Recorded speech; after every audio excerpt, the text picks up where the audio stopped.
Good morning, ladies and gentlemen. I'm very happy to have you today with us again for this second day of this soil seminar on soil health.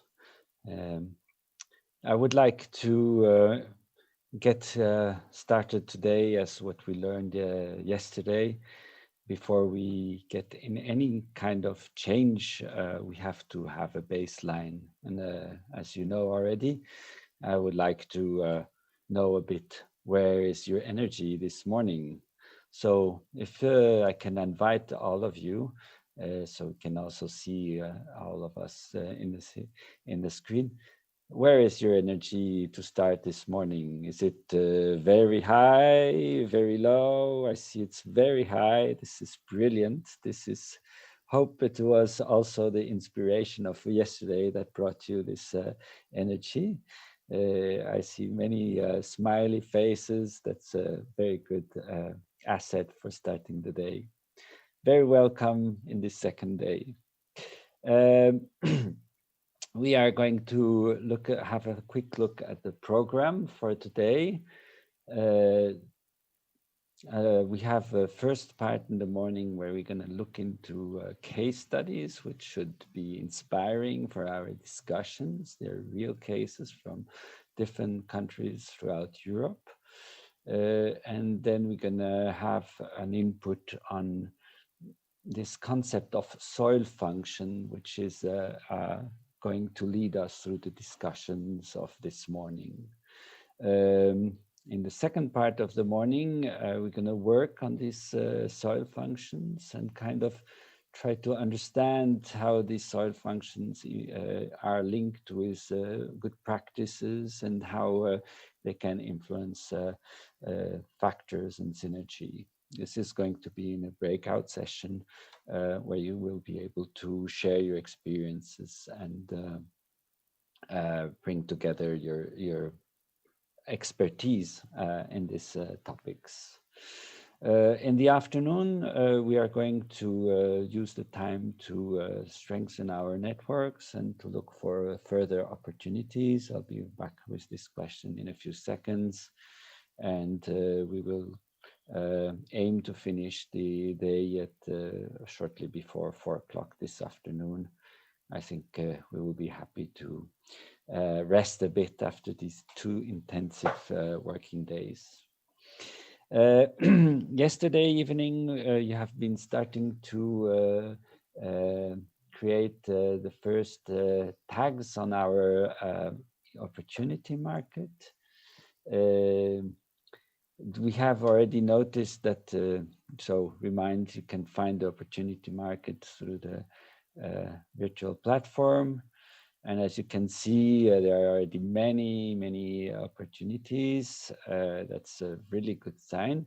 As you see, there are many different tags, and you can't see them all at the time. If you want to have a better overview, you can click Control and scroll with the wheel of your mouse backwards, so you have a larger overview, or you can just move through the plate. If you go scroll and roll, then everything gets smaller and bigger. If you can have a small demonstration, yes, that shows. So you can see more tags, and if you want to zoom back, you just scroll the other way. Great, I see there are many things. I see also that there are some that have no color. Remember this color code. If you have something to offer, choose the orange color. You click on it and you can choose the color of the tag. And if you have a question to ask or a request or something you are looking for, you choose the green color. So it's easier for readers to find you. Also, if you have a specific connection to do, you can click on your tag and the 3 things and create a connection. And then you can kind of pull an arrow to the tag that is linked. So if it's not directly close to yours, you can create links. I strongly encourage you to use this during the day, and don't forget to put your contact or your email or your name at least, so that if persons would like to find you or to connect with you later, that this will be possible. The other tool which is available is the remark tool on the bottom right, where you can add some remarks or questions to get more information.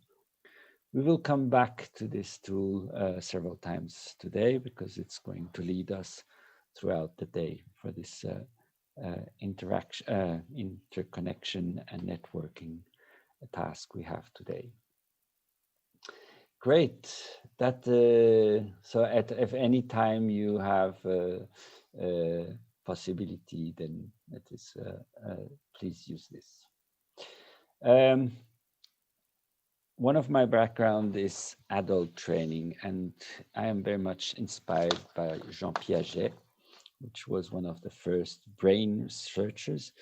And he always said, if you want to adults to be able to learn something, they first have to be able to open the drawers where they can put their new knowledge into. And that's what I would like to suggest to do now with you.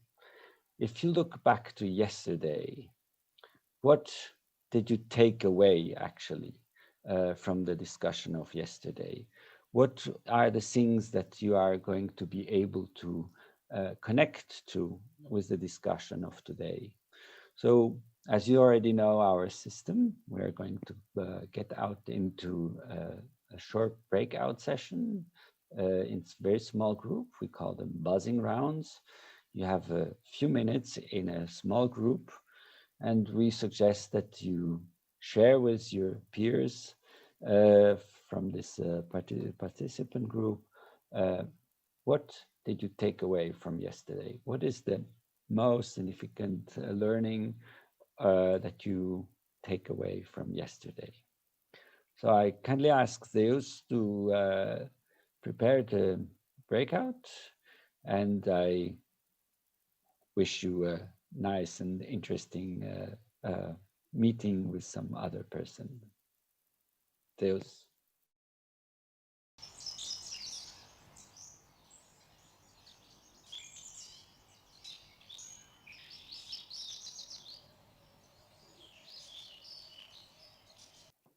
Ina, if you can put up the second round questions.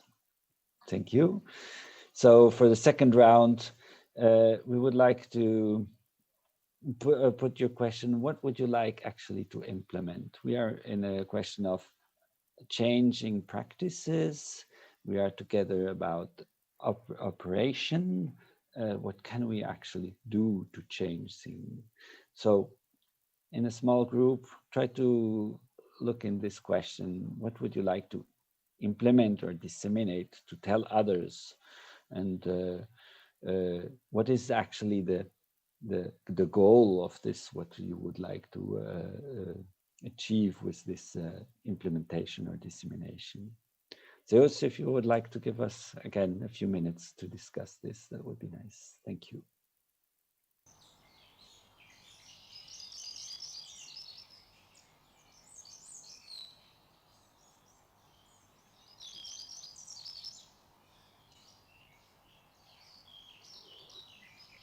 Welcome back to the plenary room. I hope you enjoyed it.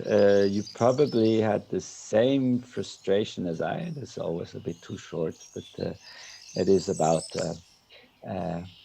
activating curiosity for the day and trying to activate our minds into the topic. We would like to go further now. We have the pleasure this morning to welcome Ms. Marta Pérez Soba from the Joint Research Center. She would like to present us the work of the Joint Research Center about literature study that is inspiring and enabling farmers to get to more information. Is Marta Pérez with us? May I ask her to open her camera and to open the microphone? Yes, good morning. Can you hear me? Yes, very well. Good morning, Marta. Nice to be with us. Thank you very much. Thank you. You have a very important challenge. We are at the beginning of the day, and we are still on time, but we get late very early in the day. So I kindly ask you to try to be as synthetic as possible and as complete as necessary in your presentation. Thank you. The floor. Thank you. Good morning. Maybe you could set your slideshow into presentation mode. We see it in your screen. At the top line, you can put display setting. Yes, right. So we can see it as a full screen. It's not yet as full screen. No. Okay. Yes, that's the one. Duplicate the one below.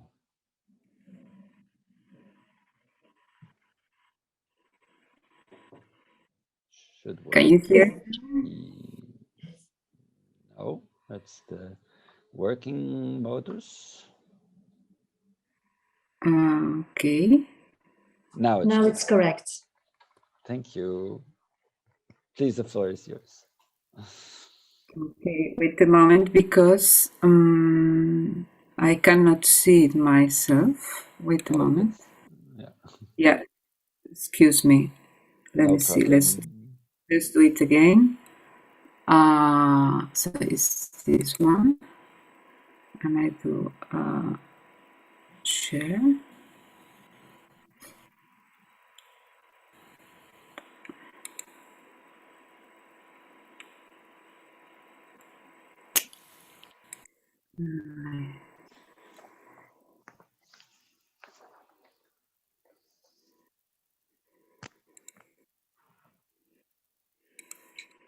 Marta, would you like me to share the screen for you? Maybe it's a good idea, yes. Yes. Here you go. Thank you very much. Let me see. Okay.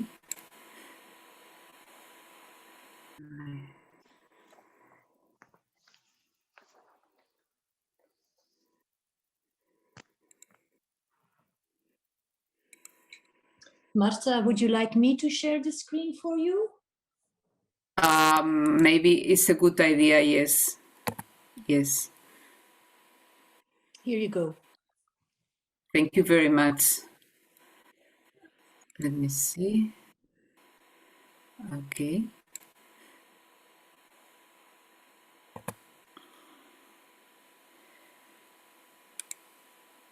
Okay. Good morning. So thank you for introducing me. I am working at the Joint Research Center. And also thanks to the EIP-AGRI team for the invitation to present results of the work we are doing in collaboration with INRA to support DG AGRI in the evaluation of the CAP, Common Agricultural Policy Strategic Plans. We are analyzing the impact of about 50 farming practices that are aimed at reducing impacts on the environment and climate. Today, in this seminar on healthy soils for Europe, I'm going to briefly present the impact of 5 farming practices that can reduce the use of fertilizers. Next slide, please. These practices are very important because excess fertilization leads to excess of nutrients in the soil, water, and air, which in turn has negative impacts on biodiversity, climate, and many ecosystem services. This was also stressed yesterday in the session of fertilizer efficiency that was very interesting. The Farm to Fork strategy has set up clear targets about fertilizers use. In 9 years' time, the EU agriculture needs to reduce the use of fertilizers by at least 20% and reduce the nutrient losses by at least 50%. These targets, as we realize, are very challenging, and particularly for those member states or regions in Europe with nitrogen excess in the soils, but also with nitrogen vulnerable areas. Next slide, please. Our analysis is based on the evidence from hundreds of field experiments assessing the impacts of fertilization practices that have been reported in studies that I symbolize here with this yellow green dot. These images show examples of field experiments with different fertilization strategies. For example, you can see here on the right side of the slide an experiment in which they are comparing fertilization with different amounts of urine or mineral fertilizer with no fertilization here in the middle as control. And below you can see another experiment where they are measuring the impact of inorganic and organic fertilizers on the emissions of nitrous oxide that, as you know, is a very powerful greenhouse gas. However, an individual study about the effectiveness of fertilization practices does not tell us as much as we would like. We need multiple studies to reassure us that the results are robust. Next slide, please.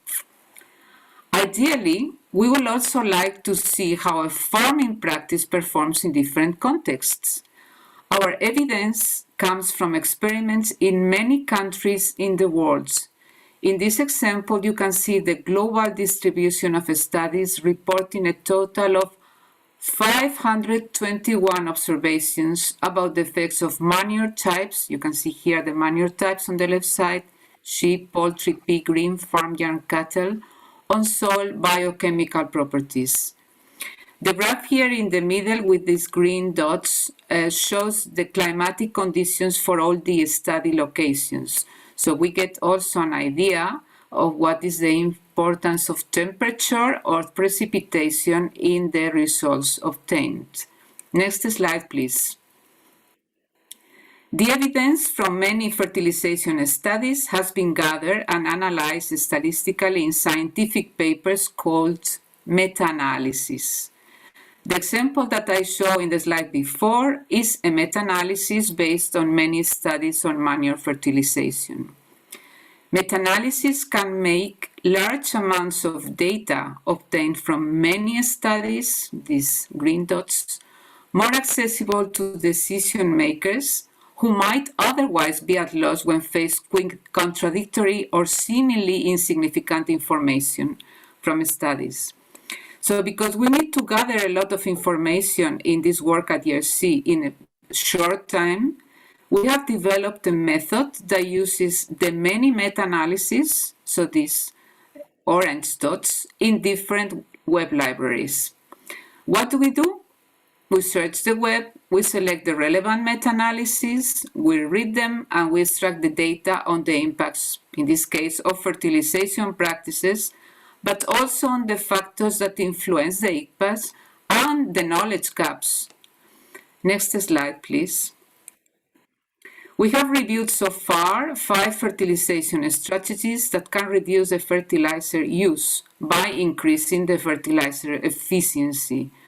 These practices are organic fertilization, green manure, enhanced efficiency fertilizers, and part of them, because it's really important, nitrification inhibitors, and low ammonia emission techniques. You can see here on the right some examples of these practices. Next slide, please. In our search in the web of meta-analysis, we found that there are hundreds of studies already published for these 5 fertilization practices. In the figure, you can see the number of meta-analyses. These are these bars in orange color that we found for each of the practices, but also the range of the number of studies included in each meta-analysis. For example, you can see here the first bar on the left. Organic fertilization has the highest number of evidence in the web, with 33 meta-analyses, including from 10 to 238 studies. This illustrates how robust is the evidence behind our analysis, and also the little risk of bias because we use a comprehensive set of available studies and not a subset that could lead to biased information. Next slide, please. The next two slides illustrate the results of our review for two of the fertilization practices. This one shows the effect of organic fertilization compared to mineral fertilization. There are many positive impacts that I've marked in green. You see there are decreases in ammonia emissions, so to the air, to water, so nitrogen leaching, benefits for the soil health, the biological quality, the soil nutrients, mainly nitrogen, and the soil organic carbon. Importantly, because this is also very important for farmers, the use of organic fertilizer does not have effect on the crop yields compared to mineral fertilization. An attention point is that sometimes increases the emissions of carbon dioxide. The next slide, please, shows one of the other practices. This is nitrification inhibitors. As you know, nitrification inhibitors, what they do is that they cause that mineral nitrogen is retained as ammonium, which is less prone to leaching than nitrate, and which cannot be lost to the atmosphere by nitrification. And indeed, you see this back in the effects. We find a decrease in nitric oxide, that is an air pollutant, and nitrous oxide, that is a greenhouse gas. Nitrogen leaching, increase in plant nitrogen uptake, which results in increased yields compared to fertilization without nitrification inhibitors. Attention to the increases in ammonia emissions. The comparison of the two slides shows that the impacts differ per fertilization practice. And this is important to consider when you are designing your fertilization intervention. Finally, the last slide is the takeaway messages. So in conclusion, the results of our systematic review of meta-analysis shows that the 5 fertilization practices have overall positive effects on nitrogen use efficiency, soil quality, and yield compared to the controls use. But there are as well some negative impacts that need to be considered. These results can be used by farmers and other decision makers to identify best fertilization practices targeted to the specific climatic and soil conditions, and also as benchmark to compare their own results. Our method provides robust evidence based on hundreds of experiments and reduces the risk of bias because using a limited sample of experiments can lead to poor or contradictory decisions. It also identifies which biogeographical and climatic factors like temperature and precipitation, but also management, so organic fertilization application rate, duration of the treatment, how they modify the effects. This is my last slide, and I thank you very much for your attention. Thank you very much, Marta, for this very interesting input. I think it is a very... As a next step, I would like to welcome, sorry, a quick technical, I welcome Marta to give us some fuel for the brain so we can stabilize our knowledge in what we are in our learning process. Marta, the floor is yours. So we are now having Energizer, where we will be using the polls. So my colleague Ina will help me to show you how you can access the polls. So if you're on your laptop, you go to the events app, and you click on the room for the plenary. And then you can see on the right upper corner, you have an icon there, which has this, that's for the chat. That's for the participants, and that's for the polls. So you can see there the two polls. So if you're joining us via your mobile, you can also access the polls in the room where we are now, the plenary. If you scroll down, you can see you have there the access to the polls. So let's start.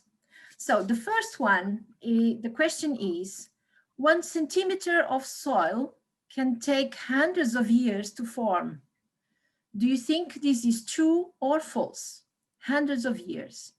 If you remember well, yesterday, Pandi referred to this. So if you're paying attention, you know the right answer.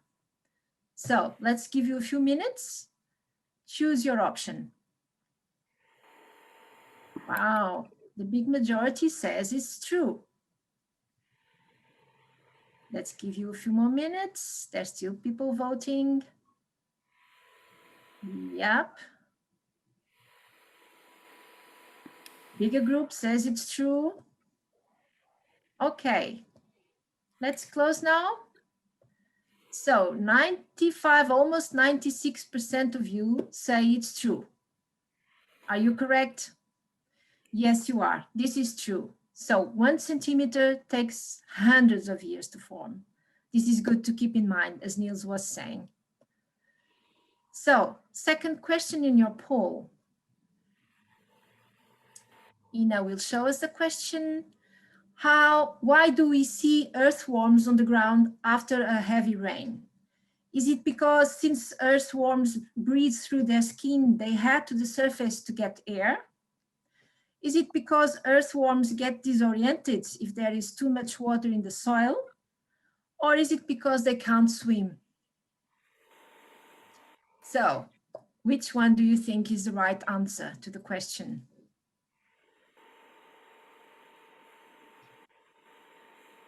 Well, it seems most of you think is the first one, 91%.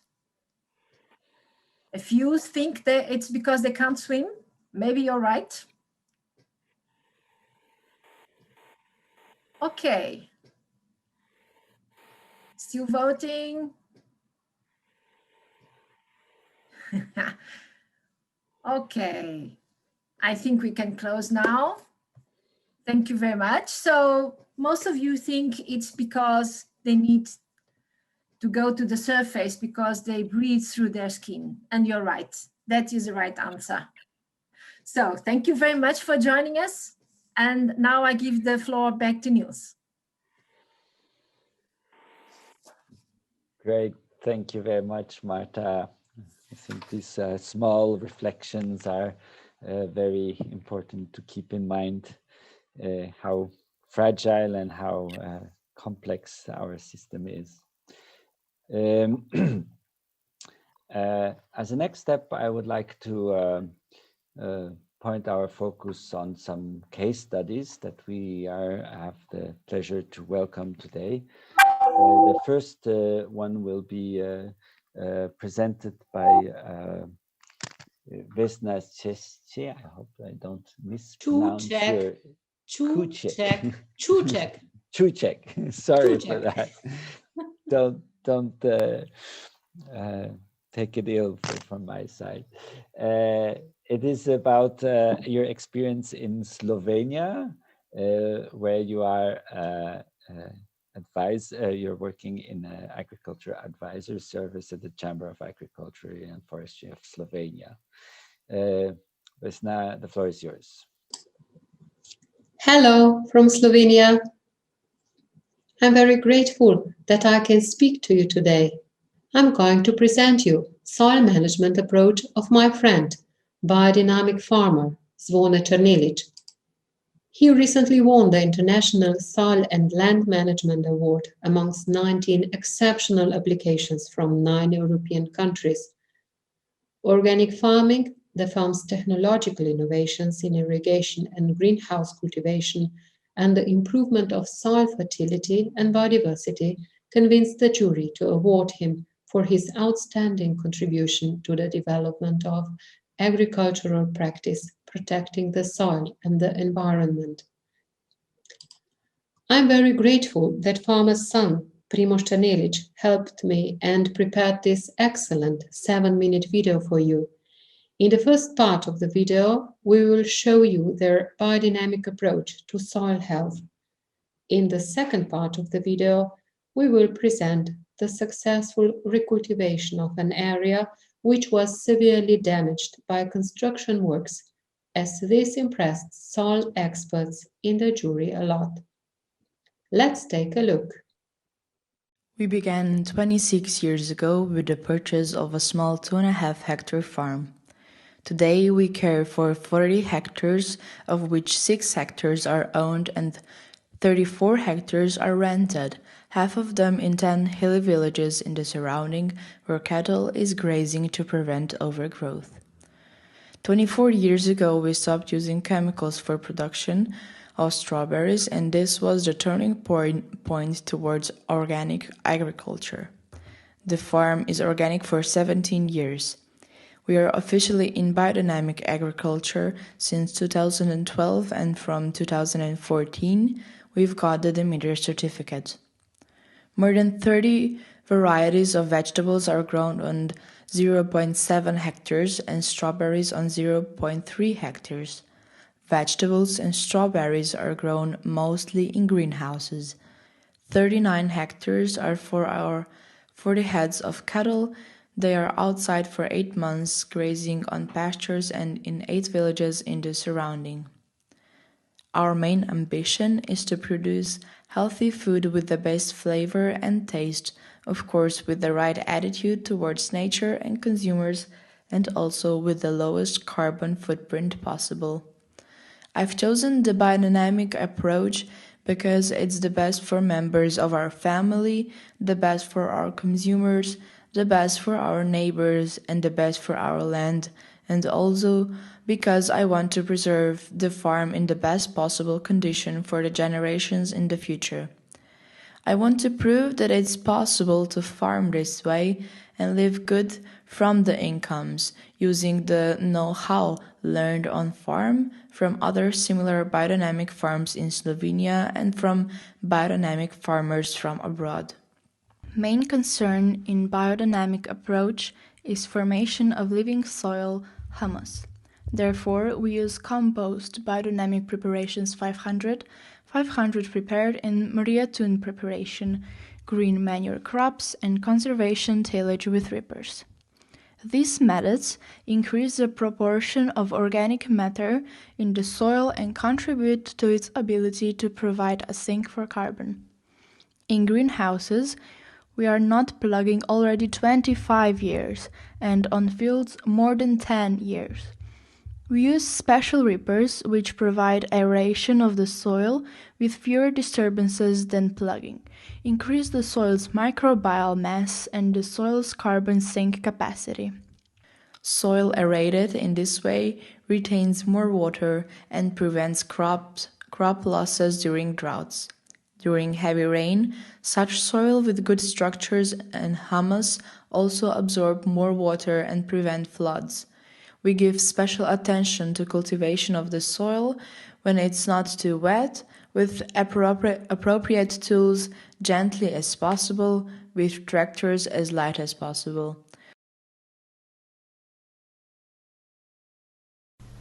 Hydropower plant asked for our help to recultivate a 1.4 hectare big plot, which was a part of a larger dumpling area for construction works.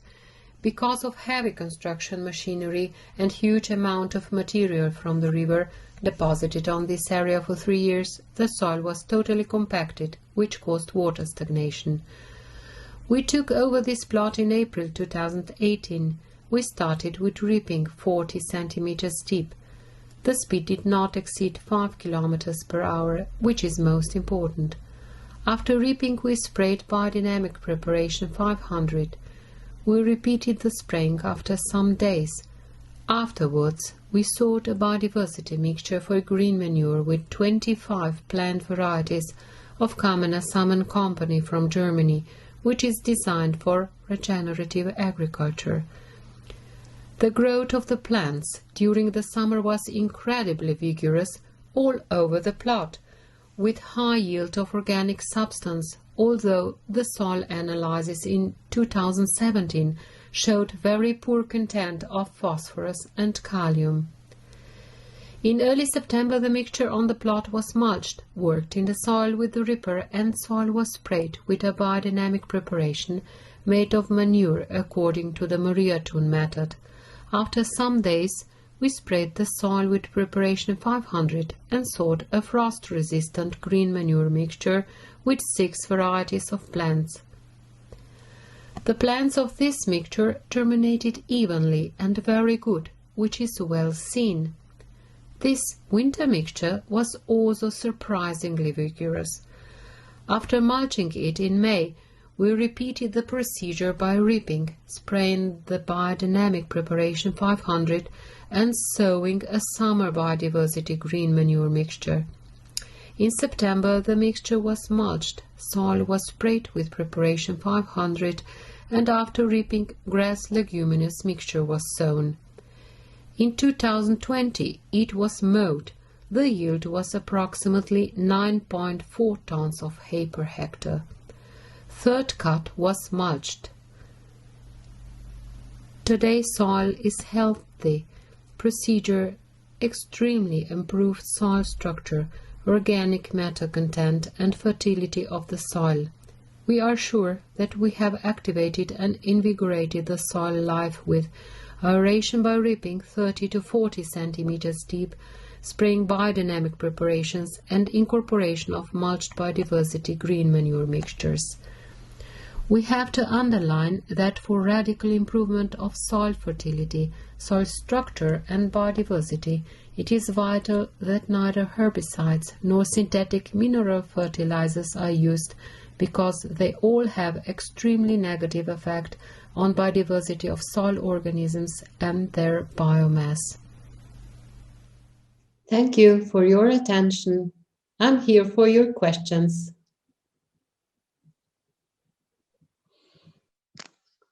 Thank you very much, Vesna, for this very interesting presentation. To all participants, all the questions, please put them in the chat. We will take them up in a Q&A, question and answer session that comes afterwards. We would now like to welcome Mr. João Coimbra from Portugal. Unfortunately, he won't be able to be with us because of his work on the farm, but he has been kind enough to give us a short interview to tell us about his adventure. So, Mr. João, the floor is yours, and we wish you good crops.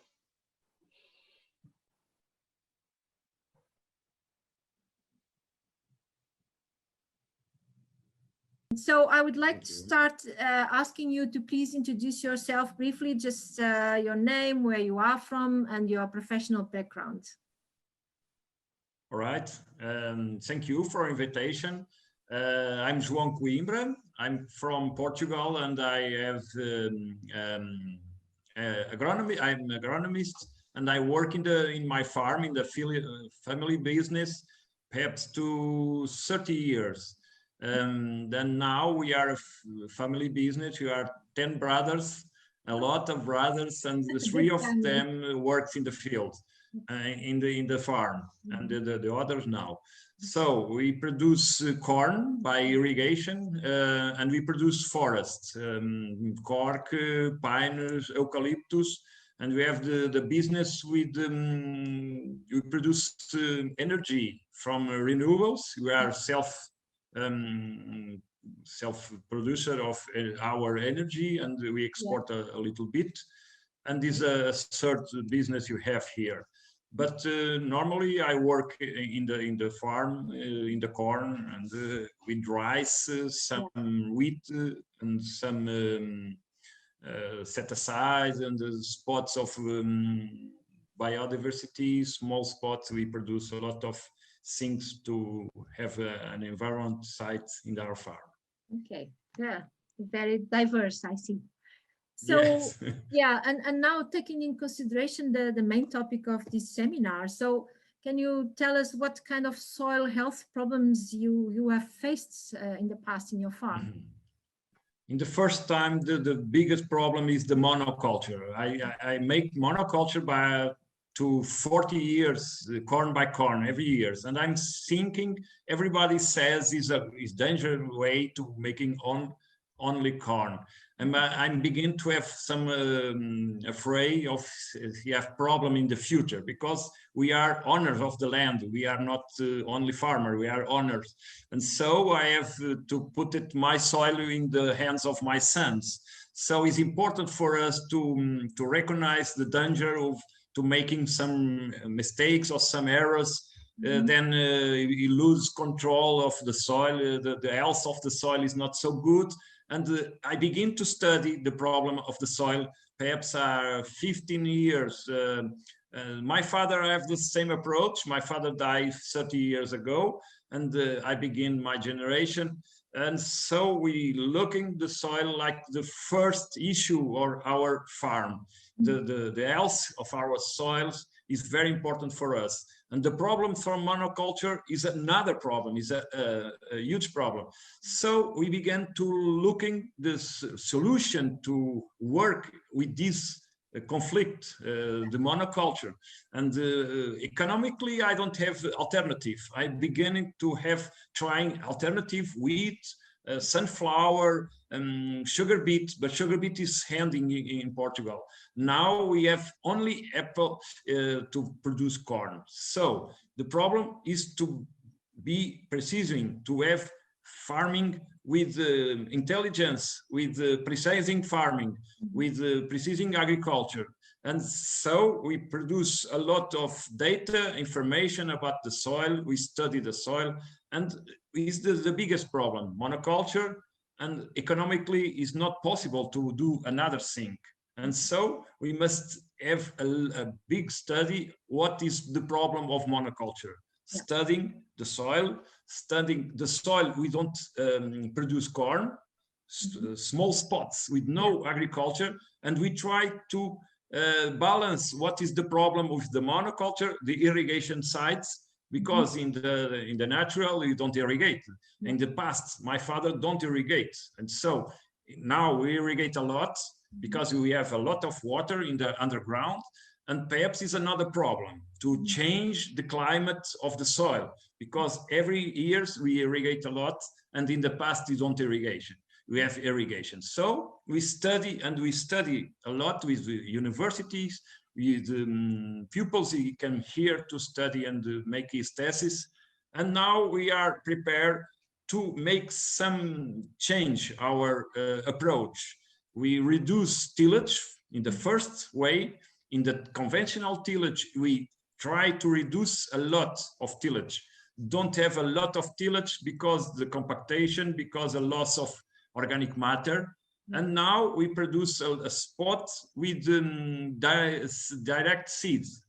I don't know if you know, it's possible to seeding corn only in the grass, not have some tillage. We don't till it in the spot, 10% of our farm. In the last 20 years, we have a lot of studies to adapt the technology to the direct seeds. But it's very difficult with our climate, and more difficult because we produce a lot. We have a lot of production by hectare, and this direct seed, we reduce the production. So we must try to study a lot. And what are we doing now? Now we produce conventional tillage, corn by conventional tillage, and direct seeds, two ways. On the ways where 90% of our farming is corn by corn, we introduce the cover crops in the winter. Now the soil is all year cover crops because we don't have nude. And in direct seeds, we make the cover crop too. So in the spring, in the zone with the conventional tillage, we put it glyphosate and we tillage. In the direct seed, we don't tillage. And we study what is the difference and the balance of the investments and the results of one way and another way. Yeah. And now we are every year we are augmenting the direct seeds because we know it's very difficult, is less productive, but in terms of environment, in terms of logistic, in terms of health of the soil, we think we are better way and we are better soil now. And the last challenge is to avoid emissions. And with the direct seeds, we can avoid a lot of emission. Now we are very concentrating the avoid emission in all life cycle of the corn. So the problem in the corn is the nitrogen. Yeah. The cycle of the nitrogen is impossible to don't have emission. So we must retain the nitrogen in the soil. Yeah. So we have less tillage, we have less nitrogen in the air. Yeah. So it's possible to reduce nitrogen. Yeah. So one last word, what do you think would be the main learning points from your experience that you would like to share with other farmers? No, the most important is we must know our soil. We make a lot of study, electroconductivity, the soil analysis by all the soil, not only one sample here or two samples, a lot of samples. We make maps with fertility, different fertility, different, you put different nitrogen and the phosphorus and potassium is not the same in the whole field. Yes. Because now we know what is the needs of one spot and the needs in the other spot. And you have VRT, variable rate technology, to put it different kinds of fertilizer, and there are spots we don't put fertilizer in. Yeah. Because it's not needed, because in the soil we have a lot of fertilizer. Yeah. Fertility is different in our soils because they are very diverse. Yeah. So the approach with precision agriculture is to know what you have in the soil and put it only what is needed to produce the most production in our fields, because here we produce a lot. Yeah. And we don't want to reduce the production because the price is very low. So we must produce more, but we can produce with less inputs. It's our goal. Yes, so that's time we have now. João, thank you very much. All right.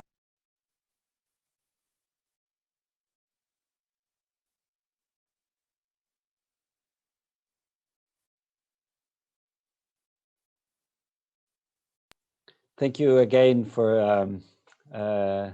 to Mr. João for his input and to Margarida for the interview. We would like now to go further with another example from another part of Europe, which is Poland. We are very happy to welcome Mateusz, who we weren't quite sure if he would make it, but we're very glad that you are here with us. Mateusz, if you would please like to open your microphone and your video, and we would be glad to welcome you to present your case study in Poland. Good morning, Mateusz. It's my pleasure to be here. 3 technical questions. Can you see me? Can you hear me? Can you see the presentation? Is it in full screen? Yes, it is. It looks perfect. And we hear awesome. You so without further ado, let me go right into that. Pleasure to be here, everyone. My name is Mateusz Ciasnocha. I am a farmer from Poland who's on a mission of putting farmers at the center of climate change adaptation and mitigation efforts in a profitable way for those farmers.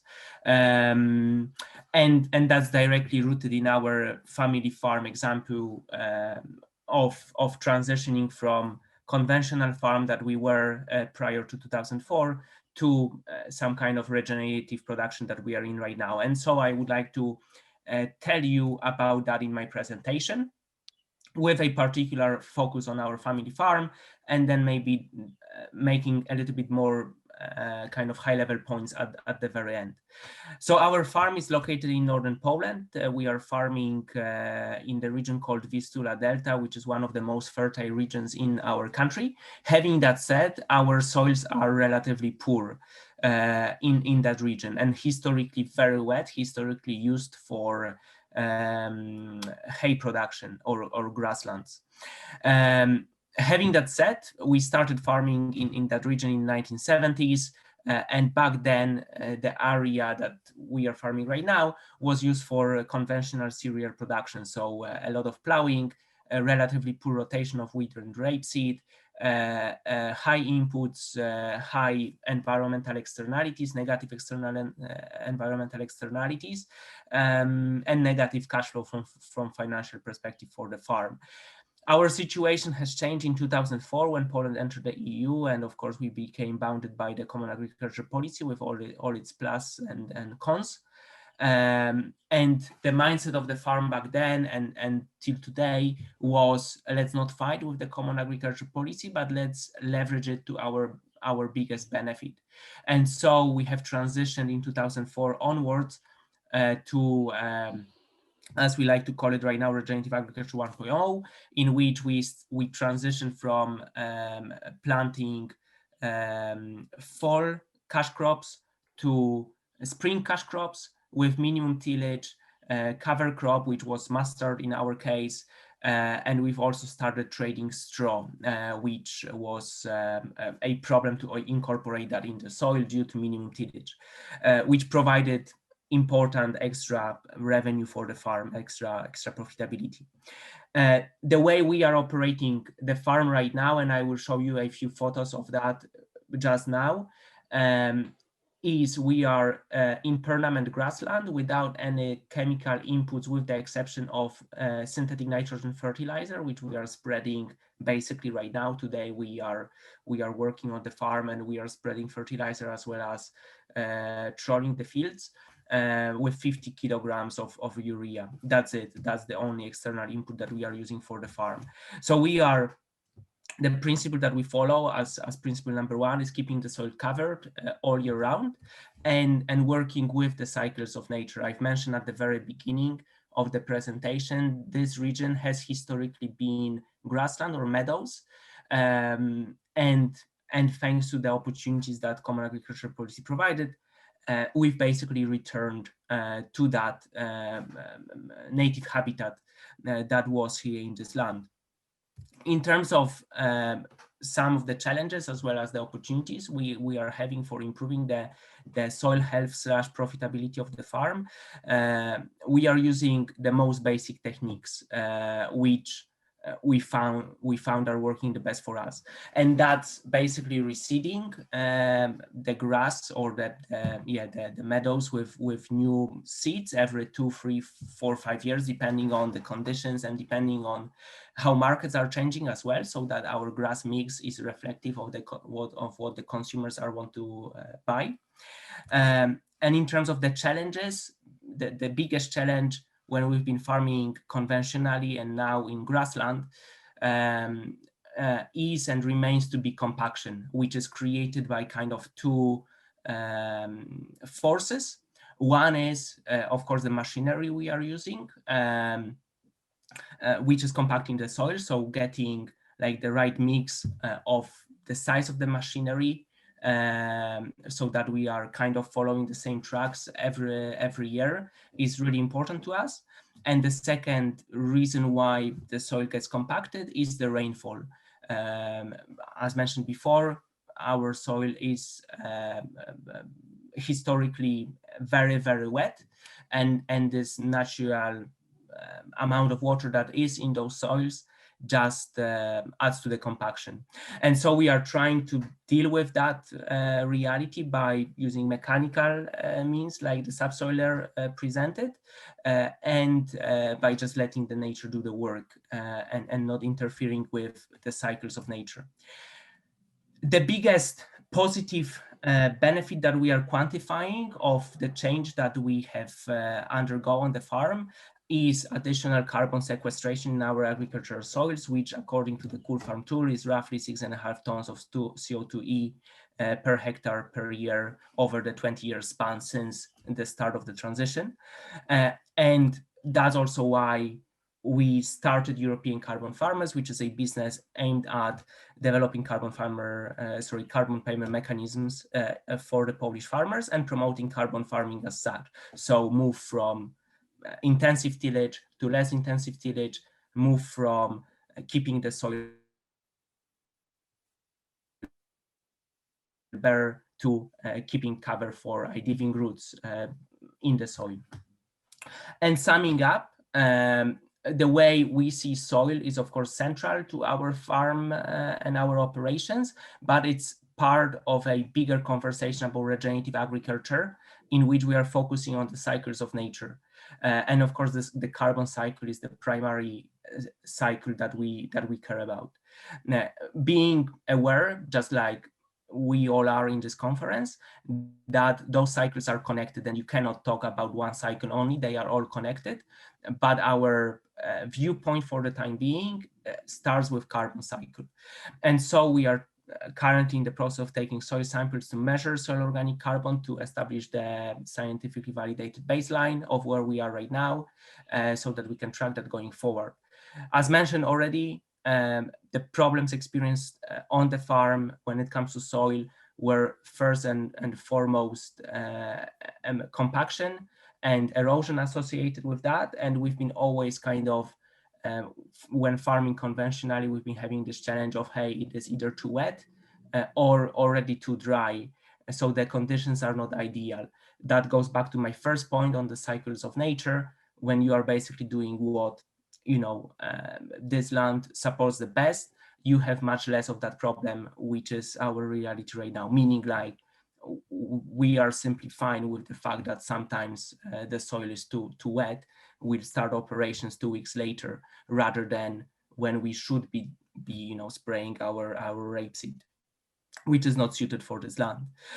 Some things to consider going forward, or which we are considering going forward, would be basically 3 that I will mention.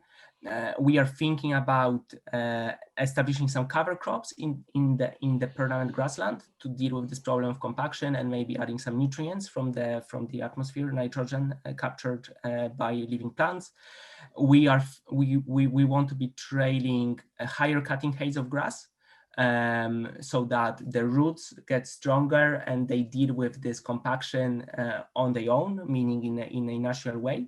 And we are also thinking about integrating animals in our operation, not running that operation on our own within our business, but having an external farm or farmer working with us in that domain. So I'll stop here, looking forward to your questions, both now and at any point in the future. Thank you for this opportunity. Thank you very, very much, Mateusz, for your brilliant presentation, very interesting as well. I would like to invite now shortly to join us Mateusz, who can stay with us, Vanessa and Marta, so we can shortly collect the questions from the chat that you still can put in the chat. Remember, if you want to put questions to the participants. And if Marta is still here, we would like to welcome as well. Please think about opening your microphone and video.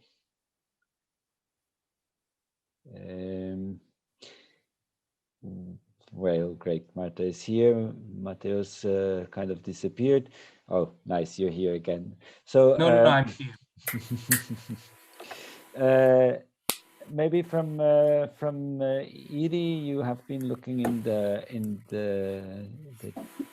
chat. What kind of questions have come up? Could you share with us some questions and address them directly to the speakers? Yes, sure. For Slovenian example, we have a question from Amandine. Do you use reduced or no tillage and mulching on vegetables on your farm? What are your feedbacks regarding these practices? Well, Mr. Černelić is using the reapers as a basic tillage of the, so there is, he doesn't use no-till. This is, of course, reapers are tillage. And then other equipments which are used only to make very loosened, you know, for seeding. This was the question. And there are several questions to Marta. There are some already answered, but I will also ask in plenary. Alberta asked, thank Marta for your speech. As far as organic fertilization is concerned, you said that it increases organic matter in soils, but it increases CO2 emissions. Can we conclude that the balance is positive in terms of the net CO2 emissions savings? Yeah, so this is a very interesting question. So the impacts reported in these papers are referring to the increase in CO2 emissions, we could say in short term, because the experiments measure it in short term. So overall, I think the soil carbon increases and the balance is positive in the sense that it decreases CO2 emissions. We have different evidence depending on the type of fertilizers, and this will be published probably at the end of the year. Great, so you will be able to share it with Yes, I think you need to talk to Andrea Furlan because we have a wiki that is going to be originally was supposed to be only for DG-AGRI because the evaluation of the strategic plans, but DG-AGRI has decided to make it public for everyone that is interested. So if people are interested, they need to provide their email addresses and they get the specific permission to access the wiki. And we are publishing there not only these fertilization practices, but all the other ones. So we have on agroforestry, organic agriculture. We are going to publish now on sustainable use of pesticides. So as soon as we are producing things, we are sharing it in this wiki. Great. So may I ask you to put somewhere on the platform the link to that wiki, maybe or share it with... yeah, we will ask Andrea Furlan. Yeah. Yeah. Great, thank you, Martin. I would like to welcome Mr. João. It's a great pleasure that you could take the time to join us. This is a surprise. You are very busy, we understood, and you still take the time to meet us, to join us. Thank you very much. I would like to ask Iri, any other questions that came up from the chat? Yes, we have questions to João and Mateusz. So as João, you said hello to João, and I will ask from him.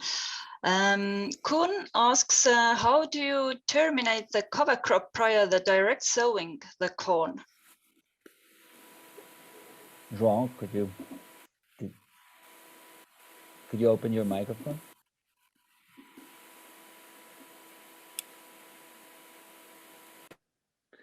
So how do you terminate the cover crop?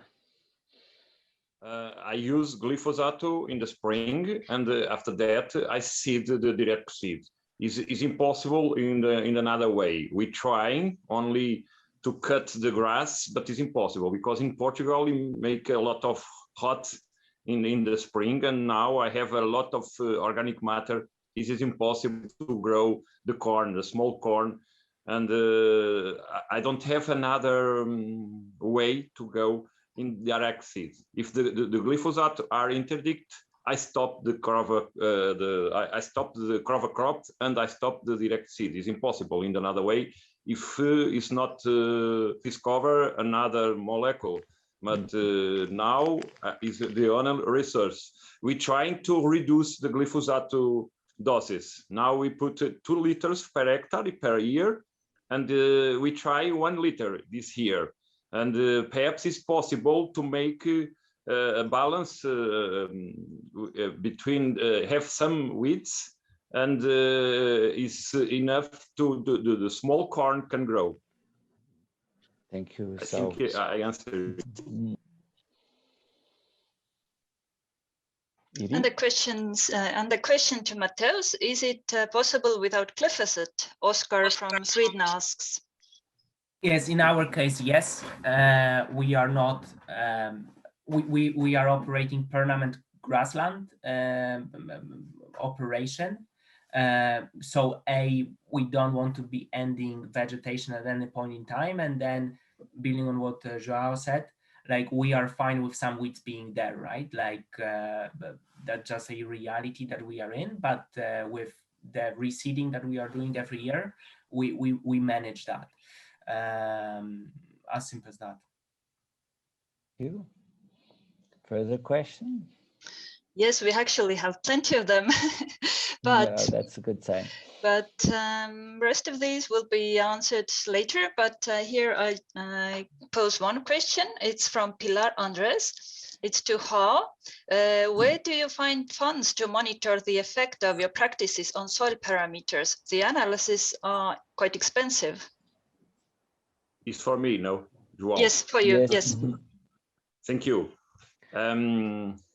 With precision agriculture, you use 4% of our costs. From all costs, 4% is from precision agriculture, because we are a lot of land and is less expensive if we are a big farm. But it's not so heavy, because we have many universities are here and help us with the samples and so on. But now we pass all the fields with completely sampling, because it's important for us to put less nitrogen. Is our goal now, not other things. We must produce a lot, and we must produce with less nitrogen. Now we produce 1 ton of corn with 16 kilos of nitrogen, and we try to reduce to 12 kilos, or perhaps in the future with 10 kilos of nitrogen in the field.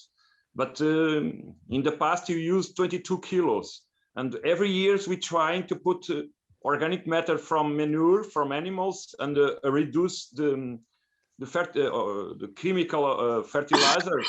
And now it's difficult in direct seed put manure, but we're trying to study with one university to put only in the soil, not putting in the underground, because it's not allowed put manure directly on the soil. You must put it inside the soil.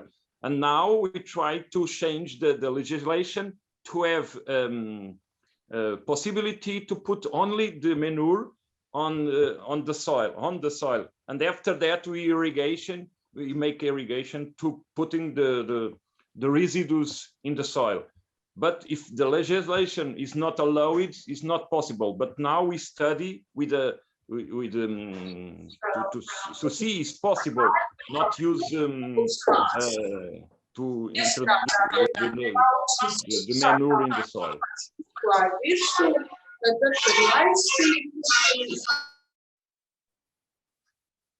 Very many interesting questions. I encourage everybody to continue to put the question on the chat, and to our honored speakers, I would ask you to be so kind to try to answer those questions in the chat or the Google Doc that has been prepared by the so the people will get your answers. Once again, thanks a lot having been with us and taking this time. It's very precious to have some connection to reality. Because in this online seminar, sometimes we have the risk that we take off in some highly theoretical spheres. So bringing your practical experience and reality is very important. Thank you for that. So we move on to next step before we go to a break, coffee break. I would like to ask very shortly Margarida to put us again a bit into action and to give a participant the opportunity to interact. Margarida, the floor is yours. Thank you very much, Niels. Indeed, we have again 2 questions in poll. So I kindly ask you to do the same as you did before. You know, the right corner, you have the icon for the poll. If you are in the laptop, and you can see, or in your mobile, you go to the room where we are now, plenary, and you scroll down and you have there the 2 polls that we have prepared for you. So we have 2 questions. First one is to correct the right sentence among 3 options. First option is, according to the interim report published by the Soil Health and Food Mission Board, from 30 to 40% of our soils are unhealthy as a direct result of our current management practices. Second option is more or less the same. The difference is the percentage, so between 50 and 60%. And the third option is from 60 to 70% of our soils are unhealthy. So which one do you think is the correct one? Is it 30, 40% are unhealthy, or is it 50 from 60, or is it 60 from to 70?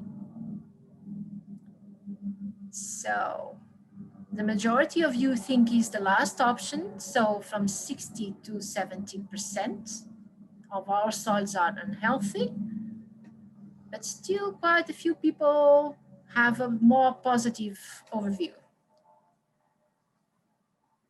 So let's see how it goes. Okay, I think we can close the poll now. So the majority of you think it's from 60 to 70% of our soils that are unhealthy. And unfortunately, you're right.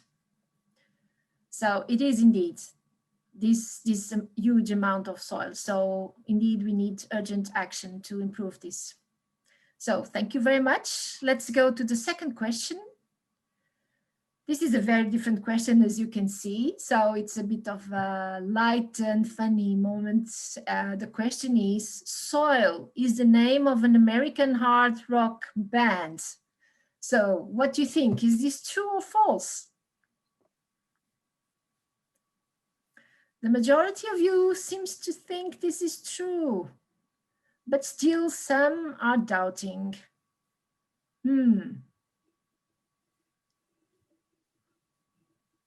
It's nice to see that the percentage is increasing or decreasing. So people are changing your mind. So, but still most of you think it's true. I think we can close the poll now. So almost 74% of you think it's true. And actually you're right. There is an American hard rock band who's named Soil. So this is very appropriate for our seminar. So Niels, back to you now. The floor is yours. Thank you very much, Margarida, for this interesting American in view. Maybe we have some notes of it during the coffee break, so we can have an idea what this hard rock band sounds like. Not losing any more time, I would like to ask Pandi to join us to tell us more about this question of soil function. So you get patient after Pandi's and John Judoan's presentation. We'll have a coffee break to refresh before we go in breakout sessions. Pandi, please take the floor and tell us about soil functions. Okay, thank you very much, Niels. Well, after listening these fantastic presentations from our previous friends and farmers, I don't know whether I will be at that level I was very impressed with all the what was said, but let me go briefly and give some additional inputs in a very short presentation, what soil functions can offer to us.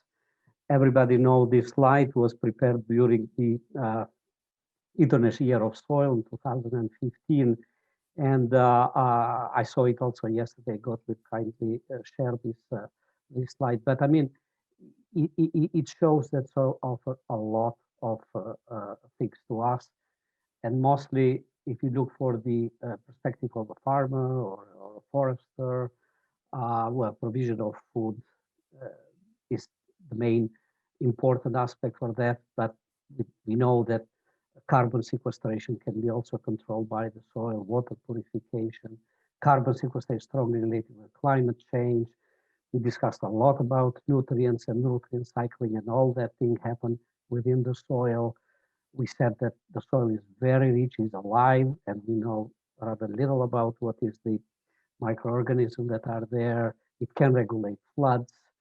Actually, from those microorganisms, we also have some of the medicines that we use, and maybe we'll find more in the future. And let us don't forget also that the soil protects our cultural heritage. If Pompeii was discovered because of the lava that came out of the Vesuvio eruption. So, and then we built our homes in our in the soil. So it's an endless number of functions that they provide. Actually, they were also identified, some of them, during the EU thematic strategy back in 2006, which is already now being revised. So this is a summary of what these functions are. But the issue is now that whether we can maintain them on a long term. So that was mentioned. We heard a lot is soil management. That is the topic in here. And if it is sustainable, it is because it has to produce to support also these services like supporting, provisioning, regulating, and cultural services.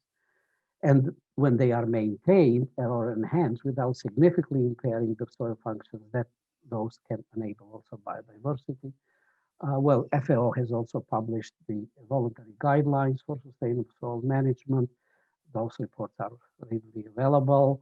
There are also publications, also by colleagues of JRC, and we heard yesterday from Marvin Jones. So it's a lot of research ongoing. Now, if I go back to a slide that shows the soil threats, actually these soil threats in here were recognized in the EU thematic strategy, from erosion to soil method decline and contamination and so on. And those are strongly related with the soil function and soil processes. So it is an interlinkage between them, and they definitely will impact then ecosystem services. So if we erode, then we disturb the functions, and obviously we can also influence the biomass production or the biodiversity and climate regulation as well. So it's an interconnection which goes on simultaneously throughout the time. Now, the soil properties, we heard a lot, and we still will hear about that, also physical, chemical, and biological ones are interrelated and impact each other. We have identified here for the discussions these 5 soil functions for productivity, soil biodiversity, carbon sequestration, nutrient cycling, and soil water storage and filtering. Actually, that's why we also clustered the focus groups based on these soil functions. And I take the liberty actually of using these pictures here, which were taken actually when we visited the farm of Mr. Coimbra. So this is the no-till and the cover crops that he is implementing in his own farm. So all those functions are interrelated and are enhanced by continuously supporting, let's say, each other. Yesterday was mentioned a question, what is soil health? And I thought it was actually good to kind of give a kind of definition. It says that it's defined as the capacity of the soil to function as a vital living ecosystem to sustain plants, animals, and humans. And there are several criteria that we can consider in terms of estimating the soil health, from organic matter dynamics and carbon sequestration, soil structure stability, general microbial activity, carbon food source, bioavailable nitrogen, and microbial community and diversity. Now in the US, they also even have a soil health institute, and I took the liberty to use one of the slides that they have produced for soil health principles. So minimum disturbance, maximize soil cover, maximize biodiversity, and maximize continuous living roots. And we had also some discussion yesterday in one of the breakout sessions. So this is very briefly how we can relate the soil properties with the soil functions and the soil health. Thank you.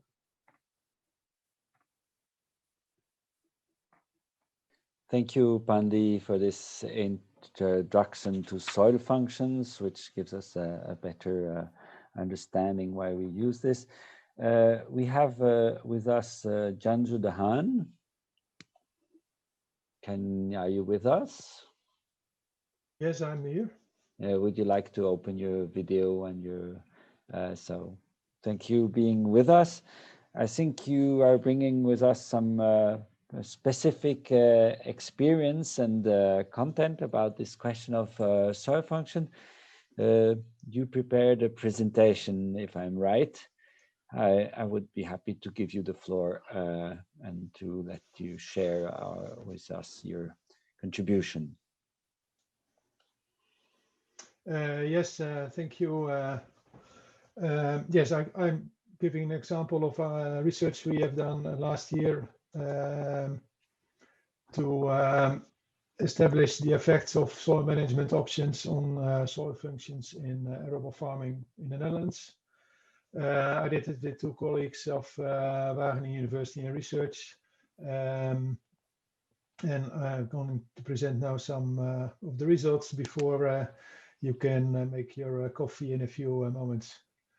The challenge is that we have various soil functions, as Pandi was already telling. We took them from the landmark project, but it was the same as the same kind of functions Pandi already presented. But besides, we have the soil, and we know all of them that soils is quite complex because of the influence of parent material, climate, water, land use, and maybe some other aspects as well. And it makes soils very variable. And the question is, how do we get sustainable management options that fulfill the functions we need in the places we are, as we have a specific place where we have a specific soil. What should we do to get those soil functions done? And that's quite a difficult thing because of the variability and the complexity of the soil and the land use that's involved with it. So what we have done, we looked at 4 long-term experiments we have in the Netherlands in arable farming, focused on soil management, on sandy soils, on clay soils, with soil management options like organic matter amendments, with compost, soil tillage, mainly with non-inversion tillage in various variants, and also in using cover crops or adapting rotations. Because of the time, I go not in detail to those experiments, but we use them to assess the effects of the soil management options in general on the soil functions. So what we did was we defined indicators for the soil functions, and also we looked at the applicability of those soil management options. We defined from the long-term experiments the management options we are looking at. We did a quantitative assessment of management options based on the results of those long-term experiments, and we tried to generalize the results of that to soil type like clay soils, sandy soils, and somewhat more general management options like from compost or use of manure to organic matter amendments. And from this, we try to define some practical advice and messages for our farmers, arable farmers in the Netherlands. So I show you some of the results for 2 management options: reduced tillage and extra compost. For 3 soil types: the clay soils, sandy soils, reclaimed peat soils. There's also mainly sandy, but there's a lot of organic matter in it still. And we looked at the 5 functions: the productivity, water regulation, recycling of nutrients, carbon sequestration, and habitat, and we scored them if there is a positive, neutral, or negative effect. And we looked also at how strong is the effect. Is there a significant effect, or is there not a significant effect available? And what's in this picture striking is that we see no red color. So the management options the alternative management options we looked at gave all a positive effect compared to the conventional ones: reduced tillage compared to plowing, extra compost compared to not adding extra compost. So that's nice to see. However, some combinations we have no data yet or not analyzed yet, and for some combinations we need some more certainty about the effects that can be somewhat improved. But if you look at the applicability of the soil management options, it is somewhat worse. We see some red colors appearing, like that in our results from our experiments. We see that reduced tillage, extra compost lead to some negative financial results. It is not very negative, but that it makes it still quite difficult to then convince farmers that it is a good option to do, and also sometimes to extra labor needs.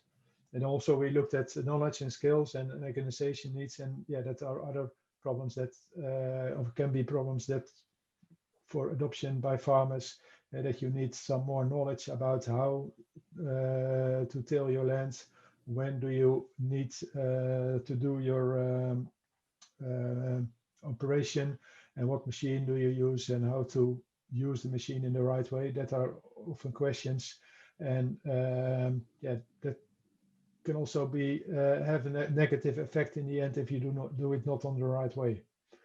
And not all measures are applicable on all sites, or like for compost, we don't have the availability of compost to apply on all agricultural land in the Netherlands.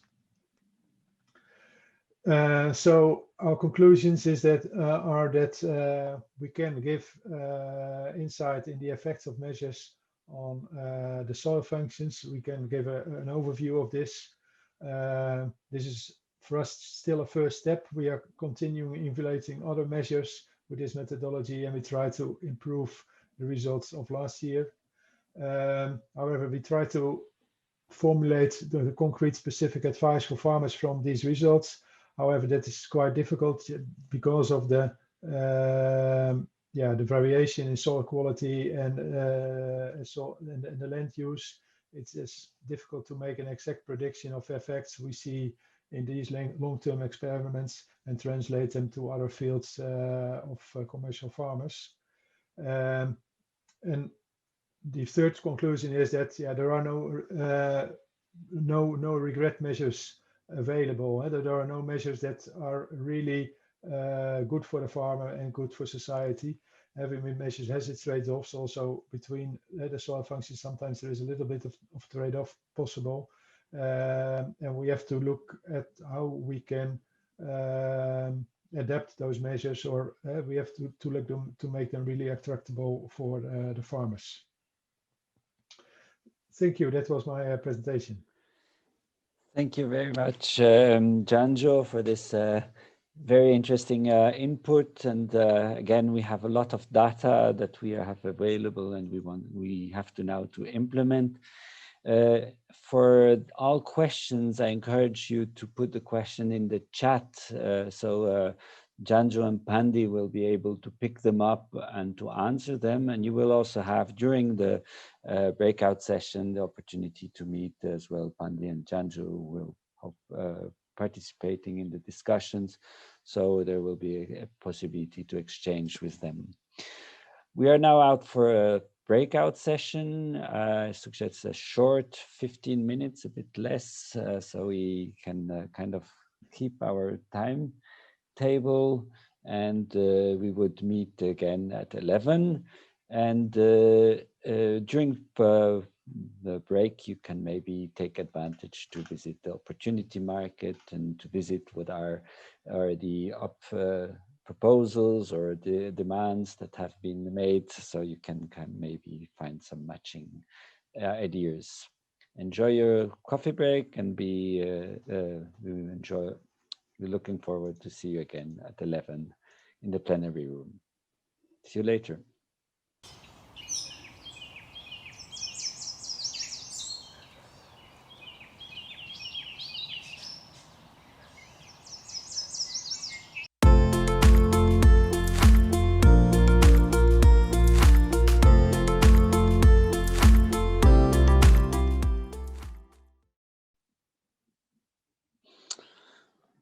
Welcome back, everybody. I hope you could enjoy some movement and some refreshment, maybe some coffee to find back energy. Oh, speaking about energy, how is it? We are speaking about indicators. Let's have a look where we stand and how we can improve this energy. So please, to all of you, open your cameras and tell us, where is the energy? Is it flying, getting higher, lower? I think it looks like quite fine. So Magda, you're having a quite high challenge because you're supposed to bring some more energy even here. So let's see how you manage to do that, Magda. Thank you, Niels. It's quite a challenge indeed. Let's see how it works. So now I have a different challenge for you all. So please keep your camera on the gallery view so that you can see everybody. Otherwise, it won't have any fun. And now we'll be talking about the soil functions as Pandi just mentioned them. So remember, he grouped them in 5.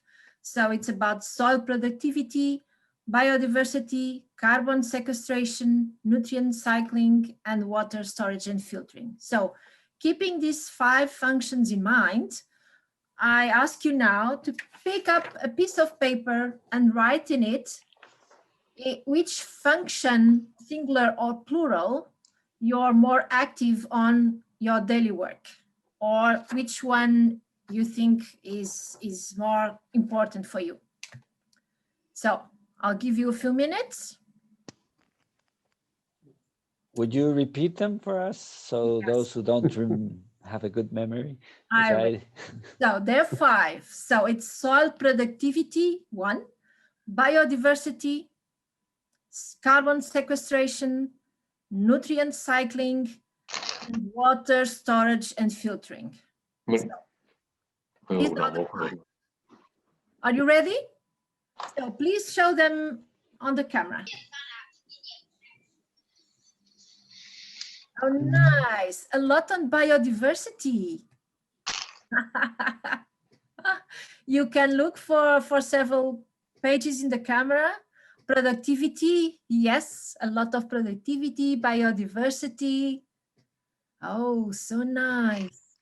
Carbon sequestration, productivity again. Very nice. Yep. So I see, yes, nutrient cycling. I think most of you are more concerned about productivity and biodiversity. Some carbon sequestration, of course, nutrient cycling.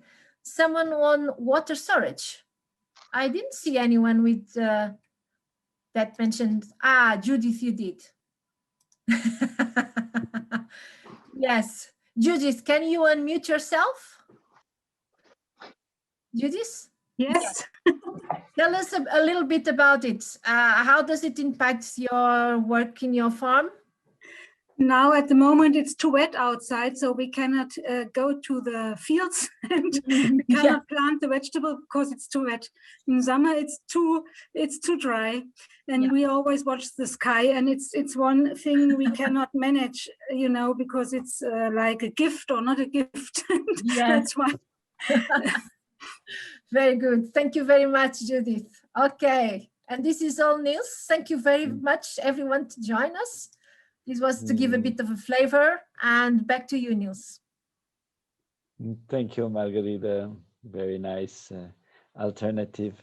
Yes, we are now going to pass on to the breakout sessions. I would like to shortly introduce you how we are going to work on this breakout session. If we can have the support of the slide. We have some connection problems on the side of the event computer. Well, anyway, in the meantime, I can explain this orally. We kind of put those 5 soil functions that we are talking about in 3 blocks that are relevant to fit together. The first one, I can see if I can share my screen. If it doesn't work here we are. This is, I think it should work. Can you see my screen? Yes. So we have gonna work in 3 breakout sessions. This is a bit improvisation. We have some technical problems. So there is one breakout session with the orange color. I think Ina is coming back. Great. One with the orange color, where it's a question of productivity and nutrient cycling. The second breakout session is about carbon sequestration in soil. And the third cluster is about soil and water interface. If you remember, these are the same clusters we were working in yesterday. When you registered, you have been identifying your preferences. When you work in the breakout sessions afterwards, we kindly ask you to use these same preferences to choose your breakout sessions. There is on the virtual platform lists where you can find again your choice. It's a PDF. You can find your name and you can find in front of it the breakout session you chose. How shall we work in the breakout sessions? There is you're going to have to choose the breakout session, and you're going to be together with a facilitation team. And you're going to be split in 5 subgroups, referring to the different soil functions.